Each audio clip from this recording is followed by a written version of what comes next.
এই এটা কোন ধরনের বেয়াদবি? আরে তোমাকে আমি বলেছিলাম এখানে খাবার রাখতে, তুমি খাবার পরিবর্তে এখানে বালুকে রেখেছে। স্যার আমি তো এখানে খাবারই রেখেছিলাম, আর বালুকে রাখবে আর অন্য কেউ রাখলে সেটা তো আমি জানি না স্যার। তুমি কি জানো তোমার এই অপরাধের জন্য তোমার কি শাস্তি হতে পারে? তোমার গর্দান যেতে পারে। স্যার আমি জানি। আমার চোখের সামনে থেকে সরে যাও।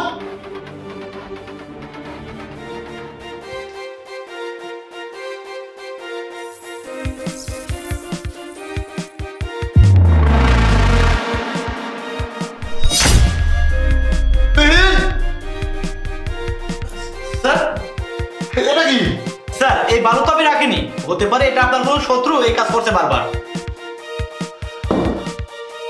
এটা কিভাবে হতে পারে?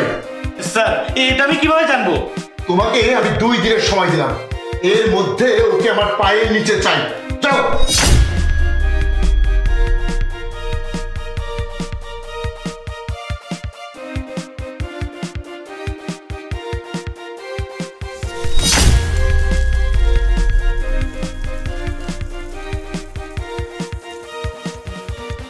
আরে আগুন আগুন!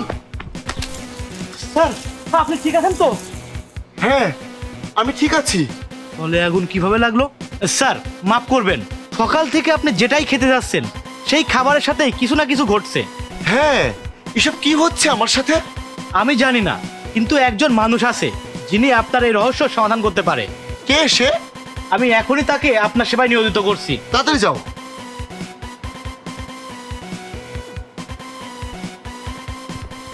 আসসালামু আলাইকুম সাহেব। ওয়ালাইকুম আসসালাম।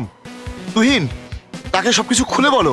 বাবা আজ সকাল থেকে স্যার যেটাই খেতে যাচ্ছেন সেটাই মাটি না হলে ভুসি, আবার ফল খেতে গেলে ফলে আগুন জ্বলে যাচ্ছে। এগুলো হওয়ার কারণটা কি হতে পারে? যেটা হওয়া উচিত সেটাই হচ্ছে। এই কি বলতে চাচ্ছ? যেমন কর্ম করবে তেমন ফল পাবে। তুহিন তুমি তো বলেছিলে এ সবকিছু সমাধান করবে, কিন্তু ও তো উল্টা কোশ্চেন করছে। স্যার ওই যেমন কর্ম করবে তেমন ফল পাবে। আল্লাহ হক, আল্লাহ মালিক, আল্লাহ সত্যি, আল্লাহ হক, আল্লাহ মালিক। এই ও এটা কি বলে গেল? অপরাধ মাফ করবেন স্যার, ওর কথার মানে হচ্ছে আপনার থেকে কোনো কিছু ভুল হয়েছে। কি?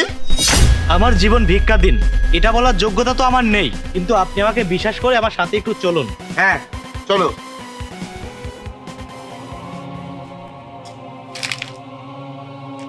কে?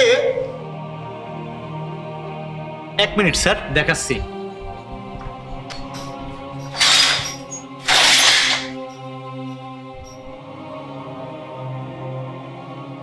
আরে এটা তো সেই চোর।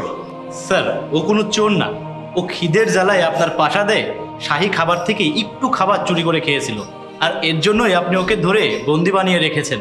আজকে ওর 4র্থ দিন, এই 4 দিন ওর খাওয়া দাওয়া সব বন্ধ। আমার তো মনে হয় এর বরদোয়াই লেগেছে আপনার, যার জন্য আপনি যেটাই খেতে যাচ্ছেন সেটাই মাটি হয়ে যাচ্ছে। স্যার হযরত আলী রাদিয়াল্লাহু তাআলা আনহু বলেছিলেন, যে ব্যক্তি খাবার চুরি করতে গিয়ে ধরা পড়বেন তাকে না ধরে যার জন্য ওর খাবার চুরি করার অবস্থা পরিণত হয় তাকে ধরা উচিত। তুমি ঠিকই বলেছো। তুমি এক কাজ করো, তুমি ওকে ছেড়ে দাও আর ওর খাবারের ব্যবস্থা করো। ঠিক আছে স্যার।